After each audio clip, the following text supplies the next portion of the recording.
show starts in 3, 2, 1, go. Good morning, CaneSport. It's September 24th, 2021. I'm Gary Ferman, the publisher of CaneSport.com, joined by Matt Shodell, our managing editor, as we discuss the news of the day. And Matt, the news of the day is the news of tomorrow, really. And we're going to get a chance to see some freshman quarterbacks, hopefully.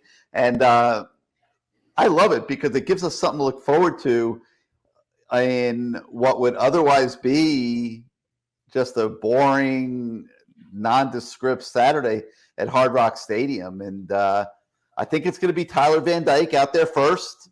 He's looked a little better to me lately in practice. I'm sure we'll see Jake Garcia as well. And your thoughts just on the opportunity to see both of those kids? Yeah, I mean, I'm curious just to see if they sort of seem like they know what they're doing. I mean, Jake in particular hasn't had much time in the program, and they're not going against any kind of competition. So anything other than pitch and catch would be a little disappointing. They should be able to, just sort of throw passes on target. That's what I'm hoping for mainly, because when Tyler Van Dyke was out there in garbage minutes that first game, he looked totally lost. And I understand, it's against Alabama, but he really did not look good. So this will be a chance for both these kids to really look good against a much inferior opponent. We went out to the first practice, and when I was watching these guys, the guy that jumped out to me day one was Jake Garcia, and showed a lot of that it factor, was throwing the ball really well. But it's been kind of interesting, like as camp has gone on and practice has continued and the season has started, from the segments of practice that we've been able to see, I've seen Jake making more poor throws than Tyler, and Tyler has looked more consistent than Jake as of late. And I'm guessing that that's why Rhett Lashley will probably tab him to go out there first. Plus, he's been in the program a year longer also. So you put those two things together, it does make sense to give him the first shot. But, like you said, we're not going to be able to tell a lot. But I think that it's important that these guys go out there and look good and start building some confidence. We don't know what's up with D'Eriq King. We don't know if he's going to make it back for Virginia or not.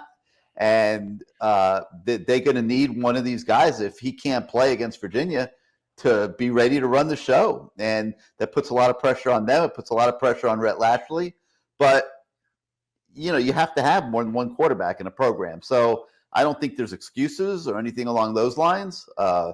Van Dyke in particular has been in the Lashley offense now for 2 years. And I don't think it's unfair to have expectations of them. And I think it's good for them to get this type of dress rehearsal on Saturday. So Matt, other than that, I mean, what else are you looking for at Hard Rock tomorrow? I'll also add that, it's weird that Jake Garcia looked really good in the spring, and then they added a lot of more things and maybe gave him some technique things to work on. And that does affect mechanics, when they fix your mechanics at the next level. It can take a while before you really are on point with your throws. So, there may be a couple of hiccups with him tomorrow, because you're right, this fall he has had a lot of more off-target throws than he did in the spring. As for what else you look for tomorrow, I mean, the number one thing is enthusiasm. Like, if they come out and they're just like going through the motions, like, they're going to still win this game by 30 or 40 points, but like, that's not going to be a good sign for the rest of the season, even against a Coastal division that's not any good. So, to me, that's the main thing. Are they sort of trusting each other, playing where they're supposed to play, and then are they sort of celebrating with each other? Is there emotion out there, or are they just sort of like walking around like zombies, just doing what they're supposed to do, and let's get off the field and go home, and have a party tonight, All right. Also on the website this morning, we've got the debut of CaneSport Films, and we came up with this concept when NIL came along and thought it would be really cool to do some different things with some of the players. And the first NIL deal that we did in this regard is with Zach McCloud. And we will be presenting tomorrow the cinematic story of Zach McCloud. We're calling it Running It Back, the Zach McCloud story. And it's a short film just on his decision to come back for a sixth year. He's going to graduate. Well, I guess he's already graduated, but he's going to leave Miami this year as the guy who has played more games for the Miami Hurricanes than anybody in the history of the program, which is a cool, unique thing. And I think when you get the chance to listen to Zach for a few minutes of time on this quality of film and this quality of setting, you're going to get to know him a little bit. And I think you're going to get exposed to what just an absolutely amazing young adult that he's grown up to be. I mean, we've watched him, Matt, since he came here right out of high school, and we've watched him mature and grow. And everything hasn't gone perfectly for him on the football field by any stretch of the imagination. He started out as a starter with Pinckney and Quarterman, and then the game kind of changed a little bit, and he had to learn a new position and had to go through some of those things and learning new techniques and stuff just to try to get back on the field. And then now this year, in his 6th year, he's been starting at defensive end. So it's a unique story. Probably could have made it double the length that it is, quite honestly. But I think it's a good debut, first effort for us on CaneSport Films, and I hope everybody enjoys that this morning when we roll it out on the website. All right, Matt. A lot of other stories on the website that we need to talk about. A couple stories on the defensive linemen, and let's start with Elijah Roberts. He's a guy that we're starting to see emerge a little bit. He flashed in the Michigan State game, made a couple really nice looking plays, and they had been kind of saying he was coming in fall camp, but this was the first time that we were able to actually see it on the field. Yeah, I mean, he's always been sort of a tweener, and now he's sort of growing into his body a little bit, Yes. and seems pretty strong and agile out there. So, it's good to see guys develop, because like we talked about, I can't remember if it was yesterday or the day before on the Good Morning CaneSport. Maybe we were just talking to each other. I've had so many conversations with you over the last week based on the horrible start Miami's off to. Like, we were talking about how just guys aren't developing. You can point to maybe one or two guys on the offense, and I couldn't think of anybody on defense that's gotten remarkably better from last year, that had a sizable role last year or gotten better at all. So, a guy like this, the young guys are the future. This is why I'm sort of thinking Manny's only option is going to be to play a lot of young guys, James Williams and, et cetera, maybe a young quarterback for a good portion of the season, and try to win games or at least be close with decent teams, and then give fans hope that, hey, maybe next year, maybe these last 2 recruiting classes are the real deal. Because short of that, it's just going to be, everything going to hell in a handbasket. I think that's a saying. Probably for people who are like 80 years old or something, I don't know. But it's just not going to be good if it's just the same guys being rolled out there and the same results. So Manny's only chance to get these young guys going. Elijah Roberts is one of them. Give him more reps. Give all these young guys more reps. I want to see LT out there a lot, not just this game, but like I'm talking about the heart of the ACC schedule. Get these young guys going. They're going to make mistakes. We get it. But if they look good and they flash and they have some big plays here and there, that'll give fans reason for optimism. And, if Blake James wants to keep Manny, that might be the only thing that'll save him, if they lose another 3 or 4 games. So we'll see what happens. If they lose another 3 or 4 games, I don't think Blake James is going to be looking to keep Manny. I think that the way the team has showed up for this season has put urgency into that situation. And I don't know that Manny Diaz can afford too many more bad outings, where the team just doesn't look good and loses. And if they get out of the Coastal race, I think it's going to be it's going to be probably the end this year. I wouldn't have said that a few weeks ago, but not being competitive at all against Alabama, having Florida take Alabama down to the final play, just a horrible look for this program. Obviously not playing very well against Appalachian State and then losing to Michigan State. Not the way that it was scripted for this season to begin. So everything's changed. We'll see what happens. We're pulling, we're always pulling for the team and the kids. And Manny, we've, obviously recognized for quite some time now that, the job might just be too big for Manny. And there's no shame in that. Like, the job is too big for most people in college football. So we'll see what happens. But yeah, Elijah Roberts, it's funny because we did see him kind of coming out of high school to college. He was eating like crazy. His mom was feeding him, and you could see him starting to get bigger even before he stepped foot on campus. Now he's almost like unrecognizable. Like, he looks like a whole different kid, and just is continuing to grow into his body and gain weight and showing skills on the field. So all that's a very good thing. All right. Another story on the website this morning, just in general, talking about defensive linemen looking to make more plays. We've seen Chance Williams is another young guy that started to emerge recently, Matt.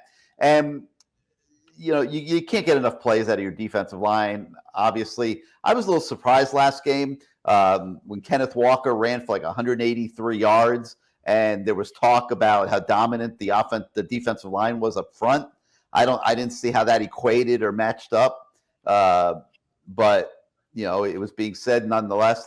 But you can't really say a whole lot in this game. But when they get to Virginia, the way Virginia's offense has been playing lately, they're going to need to get plays out of their defensive line because they can't let the game get to their linebackers. And right now, their secondary is not playing so great either.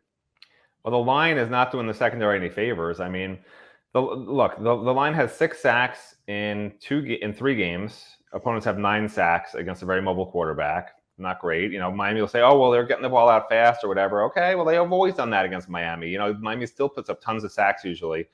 It also hasn't helped that they have 1 interception and 1 fumble recovery on the year. I mean, that's ridiculous. The defensive line isn't creating enough disruption to make any game-altering plays. I mean, Manny Diaz and Jess Simpson can say all they want how great the line's playing, but the line's just sitting there giving up 3 or 4 yards of carry and not making any game-changing plays, and the secondary is getting torched because they're not getting there in time and helping out. And I don't think they're setting the edges a lot either. Like, it looks bad on linebackers in the secondary. The line's been average. It's just been average. So I don't understand. Manny and Jess, Jess certainly knows what he's doing with defensive linemen, and Manny, I don't know if it's coach talk or not, but I'm just not seeing what they're seeing. I guess compared to the linebackers in secondary, they're doing great. So maybe that's what they're saying. All right. Other things on the website this morning, the Lamar Thomas show on Wednesday night was absolutely incredible. We had Randall Hill, Donnell Bennett, Chad Wilson on the show, and they just had such captivating things to say and just really talked real raw, just let their feelings out. And it was so compelling that afterwards that I decided to write a column about the show and things they had said. So that column is still on the website. Obviously, you can still get to the show. If you have not listened to the Lamar Thomas show or watched it to this point, I encourage you to do so. It really was very interesting to get the viewpoint of these former players and just see what they're thinking as they're watching what's going on in the modern day program. And this wasn't this wasn't a bash Manny Diaz exercise. I'm not even sure Manny Diaz's name was mentioned now that I'm thinking about it. It was more like a big picture conversation on the program, on what they would like to see the program stand for, and sort of the standard of excellence for the program that they felt that they set that has been lost. So you put it all together. It was very interesting. I think it went like 2.5 hours. You could break it up. You don't have to watch it all at one time.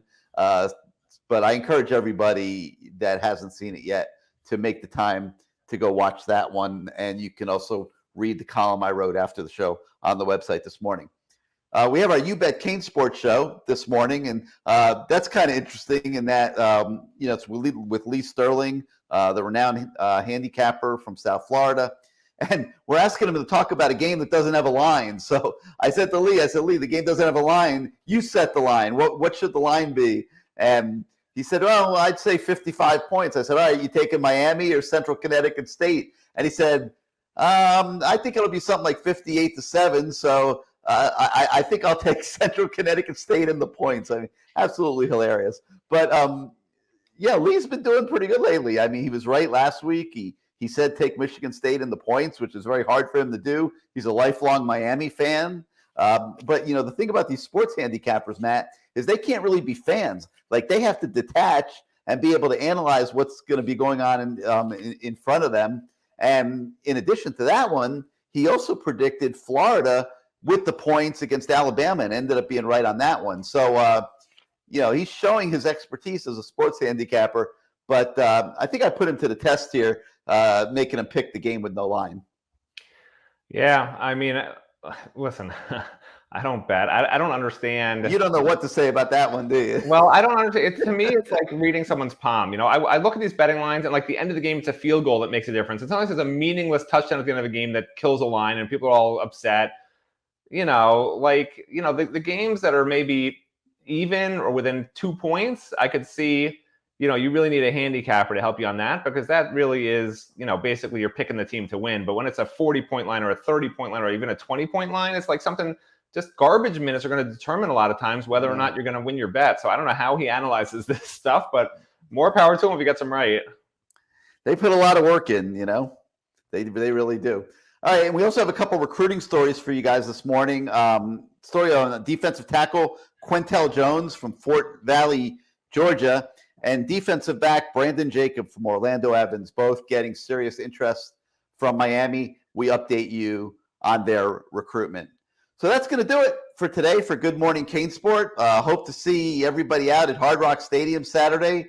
I'm not optimistic about the size of the crowd. I understand how people feel about everything, but hopefully it's not too embarrassing, because at the end of the day, it does reflect on the program, and there aren't too many teams of Miami's stature around the country that only have 10,000 people or so show up for their home football game. So hopefully people get up and get out there. It's a noon kickoff, and hopefully it'll be a representative crowd.